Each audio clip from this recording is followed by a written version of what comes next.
Seringkali kita pasti pernah berbuat salah. Setiap manusia, mulai dari zaman Adam dan Hawa, mereka melakukan kesalahan. Karena mereka melakukan kesalahan, makanya sampai sekarang manusia itu pasti pernah berbuat salah. Benar ya? Nah, manusia itu gak pernah luput dari yang namanya kesalahan. Itu akibat rusaknya hubungan manusia dengan Allah. Akibat rusaknya hubungan manusia dengan Allah itu, makanya pada saat kita hidup sekarang ini, kita mau melakukan sesuatu yang baik, kita mau melakukan sesuatu yang benar, tapi ternyata kesalahan-kesalahan itu kita perbuat dalam hidup ini. Itu yang seringkali menyertai kehidupan kita sampai sekarang ini. Saat ini saya mau berbicara mengenai belajar dari kesalahan. Gak ada manusia yang luput dari kesalahan. Nah, kita melihat namanya orang itu pasti pernah berbuat salah. Seperti saya, ketika saya muda, ketika saya masih kecil, saya ingat sekali ketika diajak orang tua ke gereja, saya ikut bersama-sama dengan orang tua ke gereja. Pada saat itu ada teman bermain saya. Nah, kita main sama-sama, kita sekolah minggu sama-sama. Tapi satu kali dia datang ke gereja gitu. Lalu saya melihat ada sesuatu yang beda dari dia. Apa itu? Dia memakai sepatu yang baru. Sepatu yang menurut saya ketika kecil itu menarik perhatian saya sekali. Dia memakai sepatu yang seperti orang dewasa pada umumnya. Ada haknya, mengkilap gitu ya. Pada saat saya melihat itu, di dalam hati saya tuh timbul iri hati. Melihat dia memakai sepatu itu, hati saya gak suka banget gitu. Iri hati itu mulai timbul. Lalu karena kesalahan yang saya buat gitu, jadi pada saat saya melihat dia memakai sepatu baru itu, iri hati itu mulai timbul. Lalu iblis itu mengintimidasi rasa iri itu dengan saya berbohong. Akhirnya saya bilang sama teman saya ini, kamu gak boleh loh gitu pakai sepatu itu ke gereja. Padahal itu hanya luapan ketidaksenangan hati saya. Pada saat kecil itu saya lakukan dan saya menyesal sekali gitu. Kenapa saya harus berbohong? Kenapa saya harus iri? Dan memang sejak saya katakan seperti itu, kamu gak boleh datang ke gereja dengan memakai sepatu itu akhirnya dia gak memakai lagi sepatu yang dia dambakan, sepatu yang dia impiankan, kata dia. Nah, itu kan merupakan suatu kesalahan yang saya perbuat ketika saya kecil. Itu yang saya bilang, manusia tuh gak pernah bisa luput dari yang namanya salah. Lalu beranjak mulai besar, sekitar kelas SMP. Waktu itu saya ingat ada guru geografi, dia mengajar gitu. Ada materi baru yang dia ajarkan. Lalu pada saat dia mengajar gitu, tahu-tahu dia ngomong gini, ayo mari kita ulangan. Lah, saya waktu dia mengajarkan materi baru itu, jujur memang saya nggak gitu memperhatikan apa yang dia katakan. Pada saat dibilang ulangan, wah hati saya ketar-ketir sekali. Wah gimana nih ulangan gitu. Waktu pertama itu diajak ulangan, terus teman-teman ada yang ngomong, udah tenang ntar gue bantu gitu. Maksudnya dia mau mengajak saya untuk udah nyontek aja ntar gitu. Dia yang akan memberikan jawaban buat saya. Saat pertama kali saya menyontek itu, hati saya wah gundah gulana gitu ya. Pada saat dibilang mau nyontek itu gak tenang sekali gitu, merasa bersalah sekali. Tapi saya gak mau nilai saya juga jelek gitu. Jadi itulah kesalahan kedua yang pernah saya lakukan dalam hidup ini. Akhirnya saya menyontek. Lalu beranjak lagi dewasa, sekitar SMA, ada lagi pelajaran tapi bukan geografi, pelajaran biologi. Pada saat pelajaran biologi itu kan kita disuruh menghafalkan bahasa-bahasa Latin. Susah sekali memang gitu. Tapi saya udah berusaha, tapi memang buat masuknya tuh agak susah gitu kalau buat saya. Nah pada saat itu dia habis jelasin, tahu-tahu dia bilang, yuk kita ulangan. Nah kembali saya kaget gitu. Tapi ini bukan kali pertama saya menyontek. Jadi udah mulai hatinya udah mulai tenang gitu. Udah nggak lagi dak-dikduk gitu. Tapi udah bisa menyusun strategi bagaimana saya bisa ulangan, hasilnya bisa baik, dan hati saya nggak gitu dak-dikduk seperti dulu. Itu pun kesalahan yang pernah saya buat pada saat saya muda. Jadi setiap kita tidak akan pernah lepas dari yang namanya kesalahan. Benar ya? Semua manusia pasti pernah berbuat salah. Lalu kita melihat akibat dari dosa itu yang menyebabkan kita berbuat kesalahan, itu tuh membuat kita tuh benar-benar gak bisa luput dari yang namanya salah. Di dalam Roma pasal yang ketiga itu perikopnya di situ tuh berkata seperti ini: semua manusia adalah orang berdosa. Jadi semua manusia itu pasti pernah buat salah. Hubungan yang rusak antara Allah dan manusia sejak zaman Adam itu mewariskan kita seringkali berbuat kesalahan itu. Maka setiap manusia tuh gak luput dari yang namanya salah, gak luput dari yang namanya dosa dalam kehidupan kita. Sehingga akhirnya dalam Roma 6 ayat 23 dikatakan upah dosa ialah maut. Kematian itu yang akhirnya menanti setiap manusia di atas muka bumi ini. Kita pasti akan menjumpai kematian itu. Tapi Tuhan datang ke dunia ini, Dia mau menjadi manusia, Dia mau menebus kita manusia yang udah berbuat kesalahan itu di dalam hidupnya. Dan akhirnya Tuhan mau berkorban buat kita semua. Dia mau disalibkan, mati di atas kayu salib. Buat siapa? Buat kita manusia yang berbuat salah ini. Di dalam Yohanes 3 ayat yang ke-16 dikatakan, karena begitu Allah cinta dunia hingga diberikannya anaknya yang tunggal, supaya apa? Supaya setiap orang yang percaya kepadanya itu tidak binasa. Upah dosa ialah maut, tapi Tuhan Yesus turun ke dunia ini untuk kita semua. Setiap manusia Dia mau tebus, Dia mau berkorban untuk kita semua. Sehingga apa? Kita tidak lagi menerima maut, kematian itu, tapi Tuhan memberikan hidup yang kekal bagi setiap kita yang mau percaya kepadanya. Itu yang membuat kita bisa bersuka cita, enggak lagi khawatir, enggak lagi merasa takut karena hidup ini, karena kesalahan yang pernah kita berbuat. Kita mohon ampun kalau pada saat kita berbuat salah. Kita minta Tuhan mengampuni kita, tapi kita tidak berbuat dosa lagi, tidak buat kesalahan yang sama terus menerus. Itu yang saya mau bagikan pada kesempatan kali ini. Di dalam 1 Yohanes 1 ayat yang ke-9 juga dikatakan, jika kita mengaku dosa kita, maka Tuhan yang kita sembah itu Allah yang setia dan adil. Dia pasti akan mengampuni setiap salah dan dosa kita dan menyucikan kita dari segala kejahatan. Itulah Tuhan kita, Dia yang sudah berjanji, Dia yang sudah mau mengampuni kita, sudah mau menebus kita. Nah, pelajaran yang mau saya bagikan untuk kita semua pada kesempatan kali ini, yaitu kita tuh sudah didamaikan dengan Tuhan. Kita sudah didamaikan dengan Allah. Jadi, jangan lagi nyaman hidup di dalam kejahatan. Jangan lagi kita hidup di dalam dosa. Kesalahan-kesalahan yang pernah kita perbuat, stop. Kita mohon ampunan Tuhan. Ubah hidup kita, tidak lagi sama seperti dulu, tapi benar-benar kita evaluasi kehidupan ini. Apa yang pernah kita lakukan salah, kita benarkan. Kita jalani hidup ini dengan benar di hadapan Tuhan. Jadi pelajaran yang pertama yang mau saya bagikan, kita sudah didamaikan dengan Tuhan. Setiap kita tuh pasti pernah berbuat salah. Setiap kita tuh pasti pernah berbuat dosa.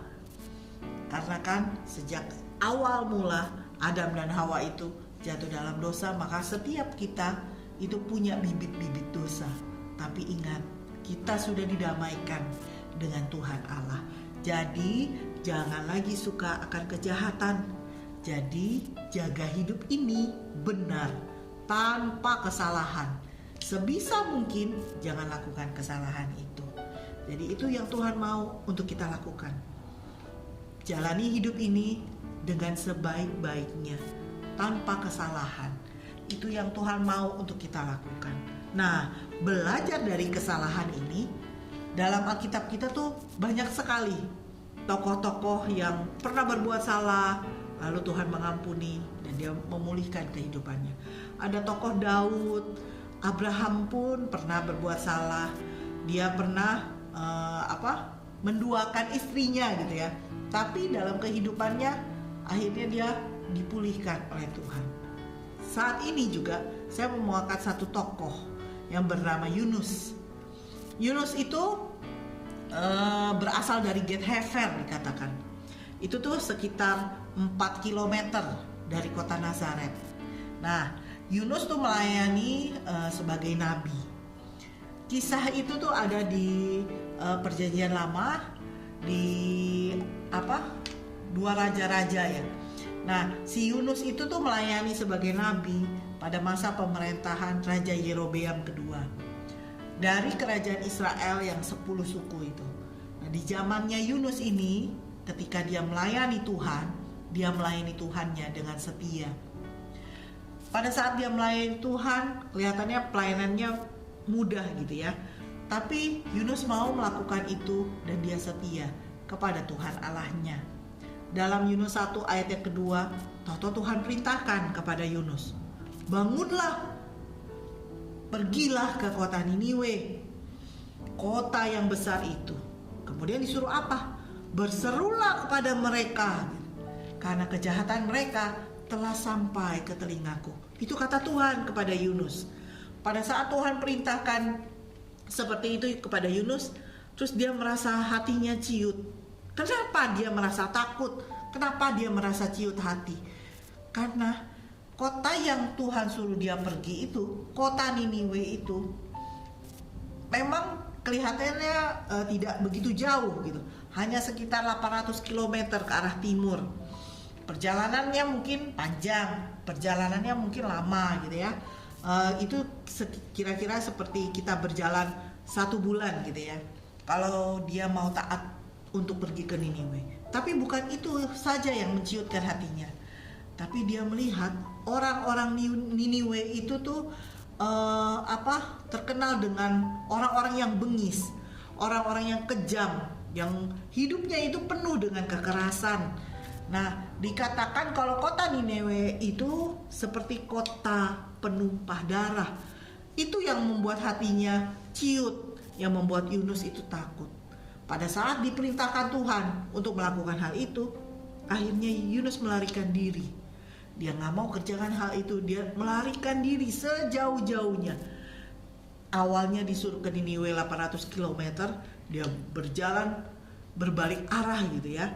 Dia pergi menjauh dari tujuan yang Tuhan suruh kepada dia.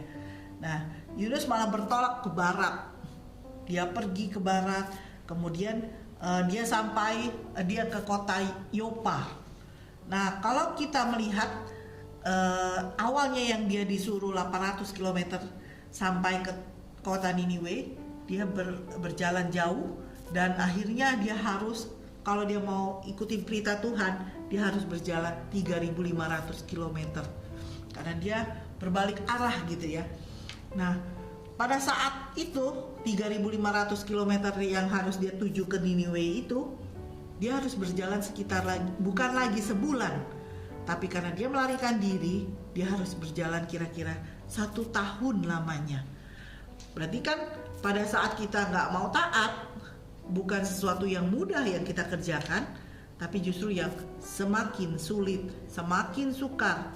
Mungkin beberapa kita pernah berkata seperti ini, kenapa ya kok di dalam hidup saya masalah tuh ada aja. Masalah satu belum selesai, datang masalah kedua, datang masalah ketiga. Jadi setiap kali kita sering mengalami hal-hal seperti itu, coba kita introspeksi, kita cek diri kita. Apakah itu karena kita melarikan diri dari perintah Tuhan kepada kita? Pada saat Tuhan perintahkan, mungkin Tuhan bilang, ayo layani aku. pada saat Tuhan katakan seperti itu, kita nggak mau, kita malah menjauhkan diri dari hal-hal yang termasuk melayani Tuhan itu bukan yang memudahkan kita, tapi justru menambah beban kita bertambah berat. Itu yang biasanya kita lakukan. Seperti Yunus itu, dia melarikan diri. Terus Yunus itu tuh seperti manusia yang nggak sempurna, yang bergelut dengan banyak sekali kesalahan. Seperti kita tahu di dalam Mazmur 51 ayat yang 7. Di situ dikatakan, sesungguhnya dalam kesalahan aku diperanakan, dalam dosa aku dikandung ibuku. Jadi maksudnya kita ini tuh udah penuh dengan kesalahan. Waktu dikandung sama ibu kita pun udah ada dosa yang ada di dalam diri kita. Jadi sebenarnya rasa takut, rasa berbuat salah itu, bisa berbuat salah, itu suatu sikap yang wajar, suatu sikap yang bisa dikatakan normal gitu ya sebagai manusia. Akibat rusaknya hubungan Tuhan dengan manusia. Makanya tadi pelajaran yang pertama, kita sudah didamaikan dengan Tuhan. Kita nggak boleh lagi nyaman dengan hidup dalam kejahatan. Nah, seperti tadi Yunus itu udah diperintahkan melakukan sesuatu hal, tapi dia tidak mau. Dia merasa takut, dia merasa ciut hatinya, dia nggak percaya diri, dia melarikan diri dari perintah Tuhan. Kadang itu kita lakukan juga dalam kehidupan kita, tanpa kita sadari mungkin. Tapi Tuhan sebenarnya gak mau untuk itu.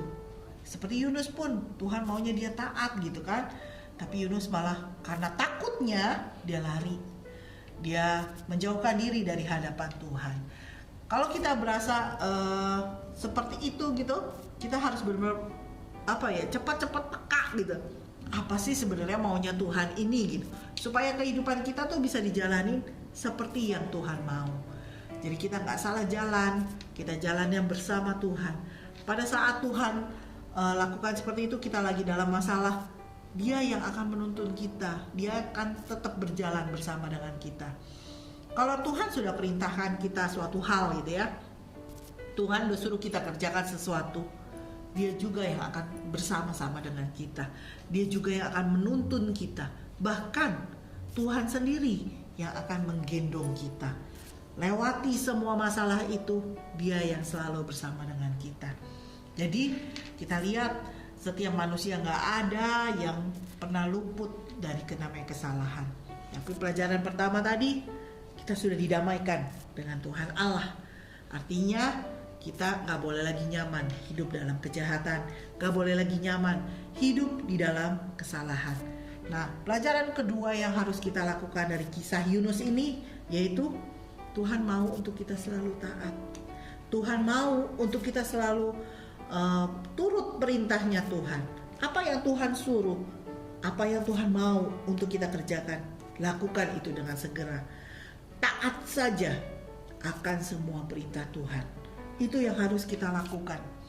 Sama seperti kisah Abraham. Pada saat dia diperintahkan Tuhan untuk keluar dari sanak saudaranya, itu udah ada di dalam Kejadian pasal 12. Bapak Ibu Saudara bisa baca Kejadian 12. Nah, pada saat itu Tuhan memerintahkan dia untuk keluar, pergi dari sanak saudaramu. Kemana? Tuhan tidak bilang tempatnya itu kemana dia harus pergi. Tapi Tuhan katakan keluar dari sanak saudaramu ke tempat yang akan aku tuju kepadamu. Saat itu Abraham gak tahu di mana tempat yang Tuhan tuju. Tapi karena taatnya dia sama perintah Tuhan, dia keluar. Dikatakan di Kejadian 12 itu, keesokan harinya dia langsung pergi. Dia membawa keluarganya untuk keluar, memisahkan diri dari sanak saudaranya. Itu yang mau saya bagikan saat ini. Kita harus selalu taat akan perintah Tuhan. Langsung taat untuk melakukan apa yang Tuhan suruh untuk kita lakukan.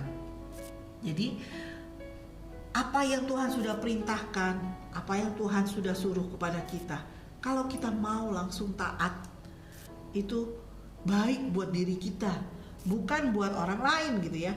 Jadi pada saat Tuhan memerintahkan sesuatu dan kita langsung taat, kita pun akan lebih ringan menjalani kehidupan ini. Kita pun akan sukacita menjalani kehidupan ini. Taat sama perintah Tuhan, gak membangkang, gak memberontak, tapi benar-benar sesuai apa yang Tuhan mau. Itu yang Tuhan inginkan untuk kita lakukan. Kemudian kita melihat juga dari kisah Yunus ini. Kita tidak kemana-mana, kita bacanya hanya kisah Yunus ini. Nah, ketika dia melarikan diri, dia naik kapal, ternyata kapal yang membawanya pergi gitu, tiba-tiba mengalami yang namanya bencana. Di dalam Yunus 1 ayat yang keempat sampai yang ke-17, di situ diceritakan bagaimana Yunus melarikan diri dan apa yang terjadi dalam kehidupannya. Itu bisa kita lihat sekali jelas dari ayat 4 sampai ayat 17. Bapak Ibu Saudara bisa melihat. Nah, dari bacaan Yunus itu terus kita melihat pada saat dia melarikan diri, dia naik ke kapal. Kapal yang membawa dia pergi itu terombang-ambing. Dengan apa? Dengan badai yang besar. Bukan cuma badai doang, angin ribut menerpa kapal itu. Pada saat angin ribut itu menghantam kapal itu mulai dihantamkan kian kemari gitu ya. Airnya juga menghantam kapal itu. Bahkan dikatakan dalam Yunus, Bapak Ibu bisa baca, dikatakan kapalnya hampir hancur. Berarti betapa dahsyatnya badai itu sehingga kapal itu tuh bisa aja hancur. Nah, pada saat itu terjadi, orang-orang tuh akhirnya bertanya-tanya, kenapa ini menimpa kita gitu? Apa yang menyebabkan hal ini terjadi gitu? Berserulah pada Allahmu supaya dia menyelamatkan kita, supaya kita semua tidak binasa. Dikatakan seperti itu. Pada saat itu mereka masing-masing disuruh berseru kepada Tuhannya, kepada Allahnya, supaya mereka tidak binasa, kapal itu bisa selamat, badainya bisa berlalu dan angin ribut itu bisa reda gitu, dan kapal itu bisa tenang. Tapi ternyata itu tidak terjadi. Kapalnya terus terombang-ambingkan. Lalu mereka membuang barang-barang yang berat dari dalam kapal itu. Dibuang-buangin barang-barangnya. Lalu setelah mereka membuang barang itu, dia pikir akan tenang. Tidak juga. Pada saat seperti itu, tahu-tahu Yunus kan naik ke kapal itu, tapi dia tidak ada di atas. Dia turun ke paling bawah dan dia tidur di sana. Pada saat kejadian angin ribut, badai besar menghantam kapal itu, dia tidur di bawah. Nahkoda kapal itu, dia turun mencari-cari orang dan dia lihat Yunus ada tidur di bawah. Terus dia bilang, bangun, kok kamu bisa tidur seperti ini dalam keadaan seperti ini? Berserulah kepada Tuhan Allahmu, siapa tahu dia akan menyelamatkan kita dan kita tidak binasa. Itu dikatakan nahkoda kapal kepada Yunus. Setelah itu Yunus bangun dan akhirnya mereka semua membuang undi. Ini karena siapa sih gitu mereka bilang. Kenapa Tuhan Allah memberikan cobaan seperti ini sehingga kapal kita mengalami badai ini gitu. Terus mereka membuang undi. Pada saat membuang undi itu, nama-nama yang kan dikumpulin, terus mereka buang undi. Yang keluar namanya Yunus. Jadi mereka, karena Yunus. Lalu mereka bertanya kepada Yunus, siapakah kamu? Siapakah dirimu gitu? Apa pekerjaanmu? Bangsa apakah engkau? Dari manakah engkau? Lalu Yunus menjawab orang-orang itu, dikatakan, aku ini orang Ibrani. Aku takut akan Tuhan, Allah yang punya langit dan bumi, yang menciptakan lautan dan daratan. Kemudian Yunus pun menceritakan perihal dia melarikan diri dari hadapan Tuhan, melarikan diri dari perintah Tuhan.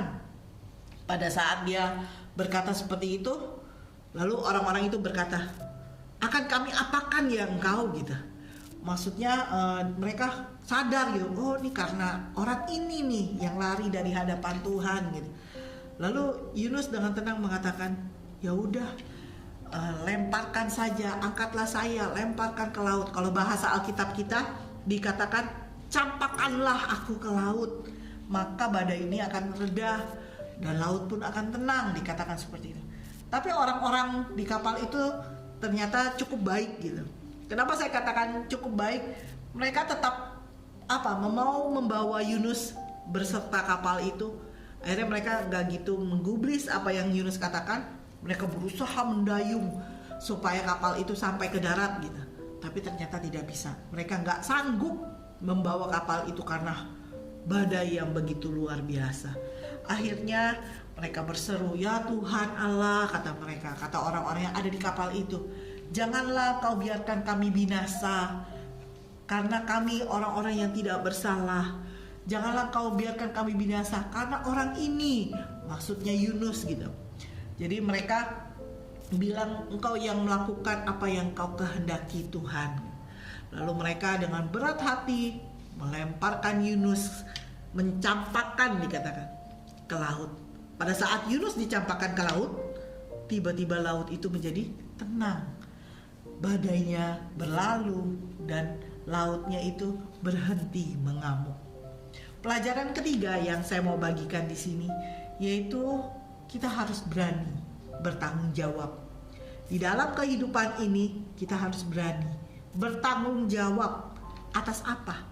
Atas apa yang sudah kita perbuat dalam hidup ini. Kalau kita sudah perbuat sesuatu hal, hasilnya baikkah, hasilnya burukkah, kita harus bertanggung jawab. Pada saat kita hidup bertanggung jawab itu, maka kita bisa menjadi berkat bagi orang lain. Bukan itu saja, pada saat kita bisa menjadi berkat bagi orang lain, nama Tuhan yang akan dipermuliakan dalam kehidupan kita. Itu yang saya mau bagikan. Jadi tadi yang pertama, kita harus benar-benar ingat Tuhan dan damaikan kita dengan dirinya. Artinya jangan lagi nyaman hidup dalam kejahatan. Yang kedua tadi, Tuhan mau untuk kita selalu taat sama Tuhan. Dia perintahkan apa, kerjakan itu dalam kehidupan kita. Gak usah berargumen sama Tuhan, tapi benar-benar nurut akan perintah Tuhan. Dan yang ketiga, hidup kita ini harus berani bertanggung jawab. Apapun yang kita lakukan, kita serahkan semuanya ke dalam tangan Tuhan. Kita berbuat salah, kita minta ampun sama Tuhan. Kita ada berbuat salah, kita minta Tuhan pulihkan kita, minta Tuhan tuntun kita di jalan yang benar. Itu yang mau ya saya bagikan. Itu pun yang Tuhan mau untuk kita kerjakan. Kalau kita mau belajar hidup berani bertanggung jawab, maka hidup kita itu benar-benar jadi berkat untuk orang lain. Dan lewat hidup kita, nama Tuhan yang dipermuliakan. Nah, balik lagi ke kisah Yunus. Si Yunus begitu dicampakkan ke laut, udah selesai cerita ya? Ternyata tidak.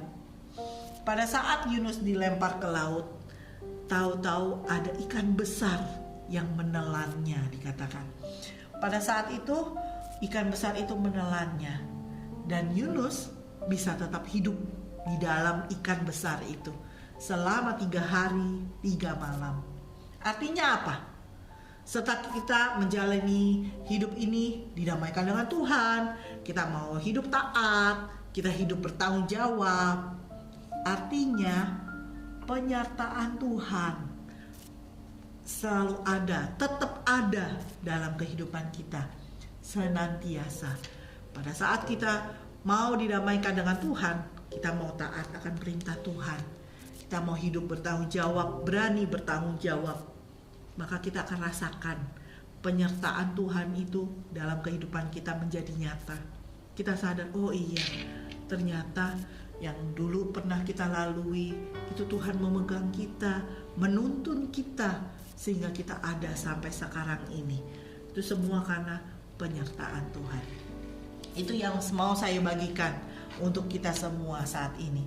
Jadi ada 4 pelajaran yang saya bagikan saat ini.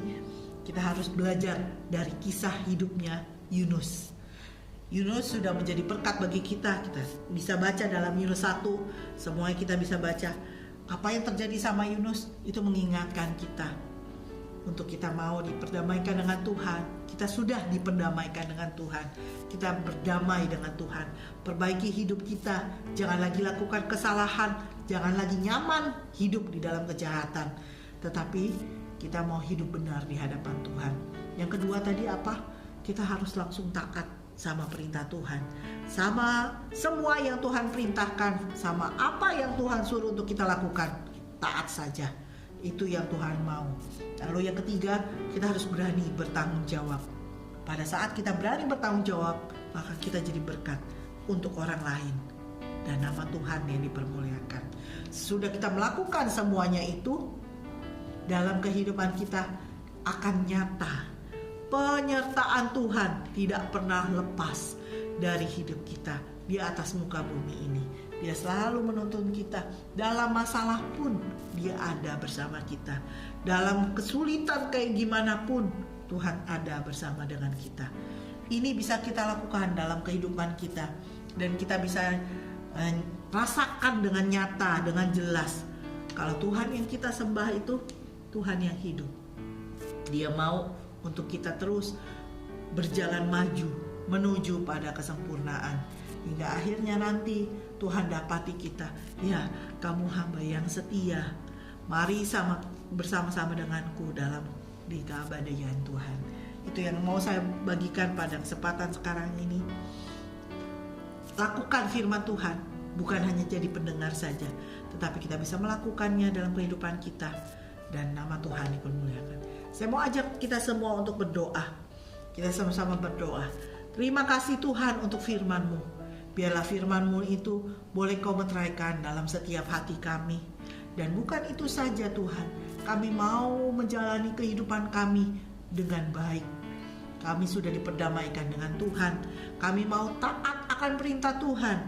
Apa yang Tuhan suruh itu yang kami mau kerjakan. Dan kami mau berani bertanggung jawab. Apapun yang sudah kami lakukan, kami bisa bertanggung jawab kepada Tuhan. Dan kami bisa merasakan bahwa penyertaan Tuhan tetap ada. Kapanpun, dimanapun kami berada, penyertaan Tuhan itu tetap nyata dalam kehidupan kami. Tolong kami Tuhan untuk bisa melakukan firman-Mu ini. Terima kasih. Kami sudah bersyukur dan berdoa. Amin.